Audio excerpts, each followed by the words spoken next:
There you go.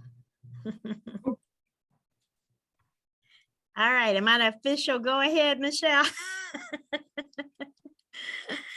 Oh, hello, everybody. Happy holiday season. I know you're all excited because hopefully you get off for a couple of days for Christmas and maybe see family and all that good stuff. I'm so excited to see you all.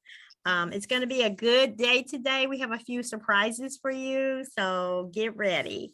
And we have a really special guest from Bloomington Public Library. Her name is Jeannie Hamilton, and she's the director of the Bloomington Public Library. And she's going to share information on the library expansion. Yahoo! I'm so excited about that. That's going to start in April 2022. So I'm going to let you go ahead, Jeannie, and take control. And let's hear what's going on in Bloomington Public Library. Thank you. So we're excited.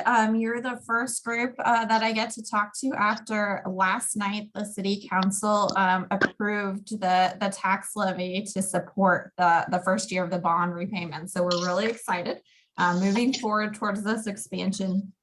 So I have some pictures to share and some things that we're really excited about with expansion. So this is the library will be renovating and expanding. And so if you've been to the library, there's a covered parking area. And so that is, let's see if I can. So right here is where the covered parking area is right now. And so that will be filled in with building. And then we're going to add a little bit on the west side as well. So this is from if you were on East Street, and this is our southwest corner of the building. And so this will be an entrance. And then if you move forward on the building, this is the southeast corner, as if you were standing on Prairie Street. And we're excited. We're going to have a book return still, and then a drive up pickup window. So this will be like a pharmacy style window where we push the books out through a drawer. And then on the northwest corner of the building, we'll be reopening an Olive Street entrance here. So there will be two entrances now. And this is at the corner of Olive and East Street is what you're seeing here. And then this is the west side of the building, and this is on East Street. So the expansion, what you see in blue is the existing library, and then the orange part is the addition. And then this is the second level.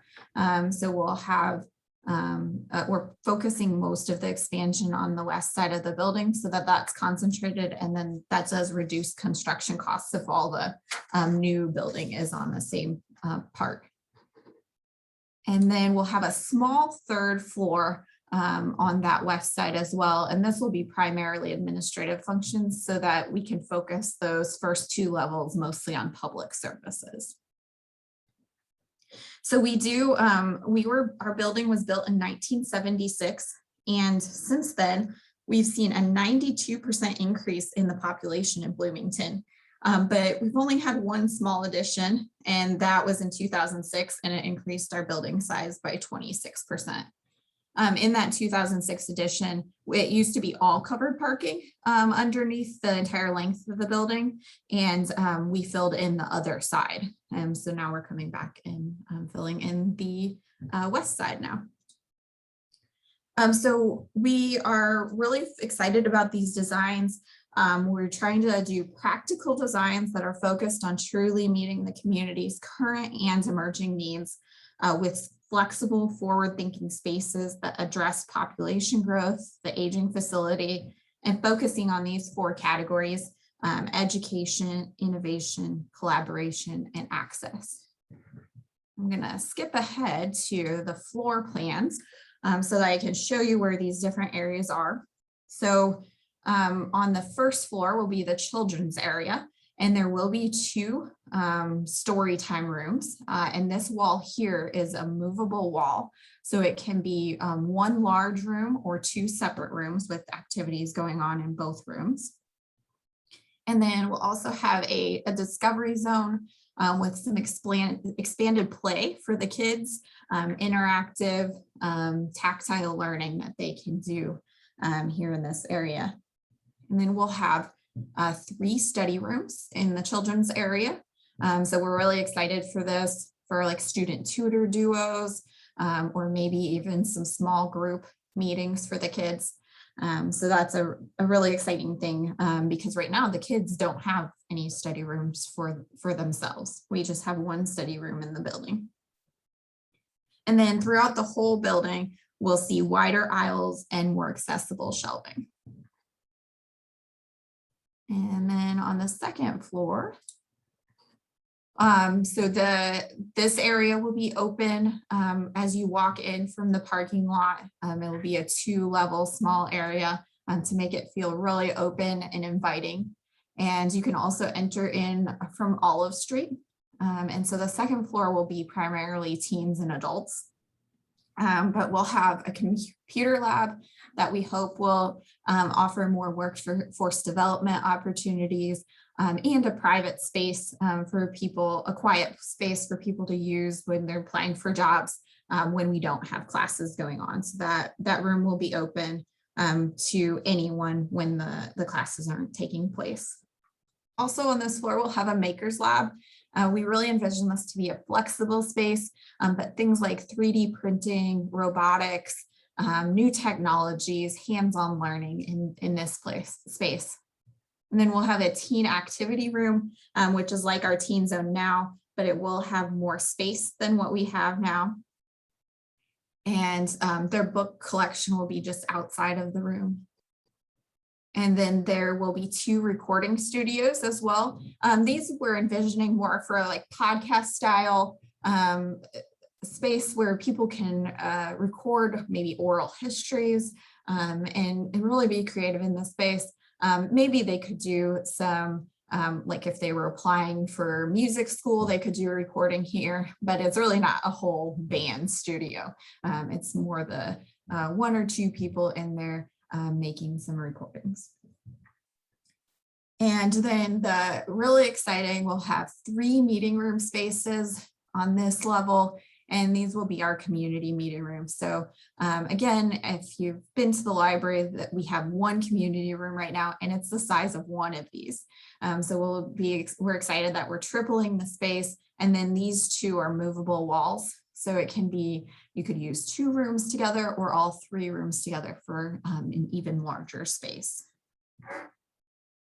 And again, we have the wider aisles and more accessible shelving.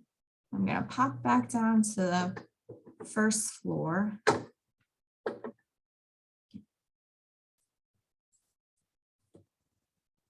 So then on here, we also, on this floor, we have a sensory friendly room right off of the entrance. So this would be for if a child has a sensory processing disorder and is having an issue and feeling overloaded, they can come in here and calm down.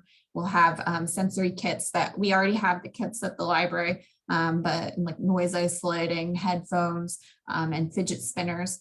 And this could also be for a child that maybe is just having a meltdown in the library so that they can calm down and decompress in there. We'll also have a nursing nook for parents who are feeding their children. And then that drive-up window that I mentioned earlier is also here.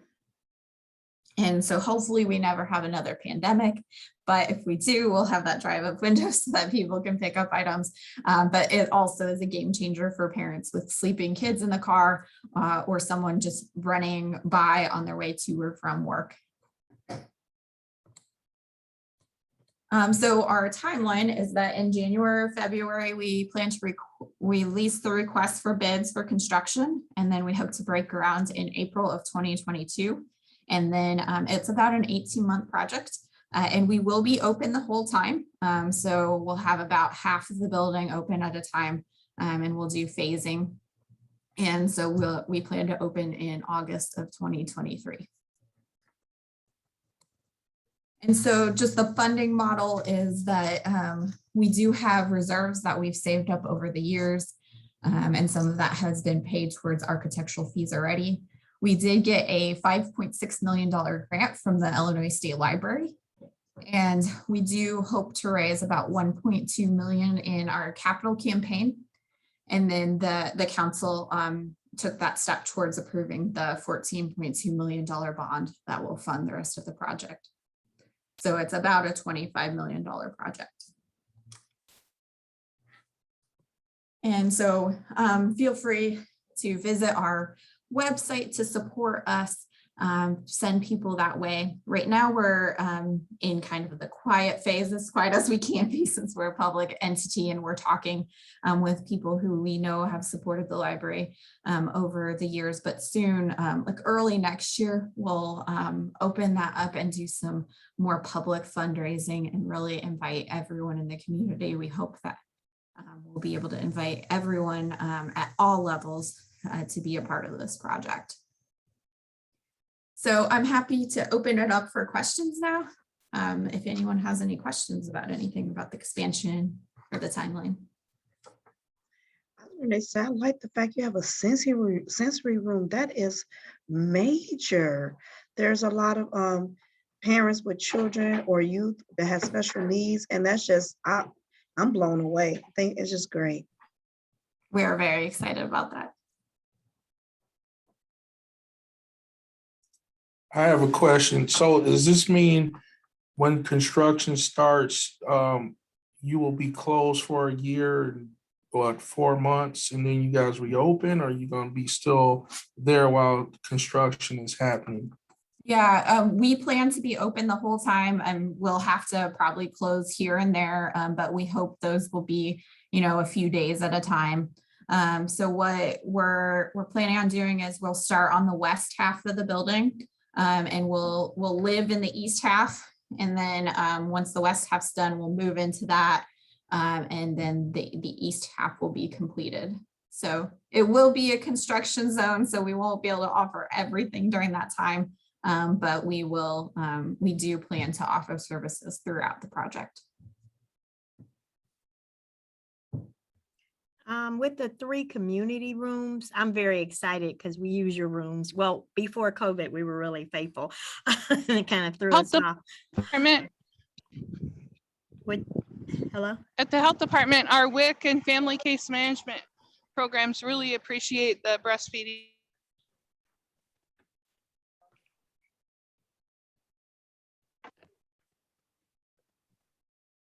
So the community rooms are exciting. So are they, how will you, if you have 3 events, will those walls be able to keep the sound under control?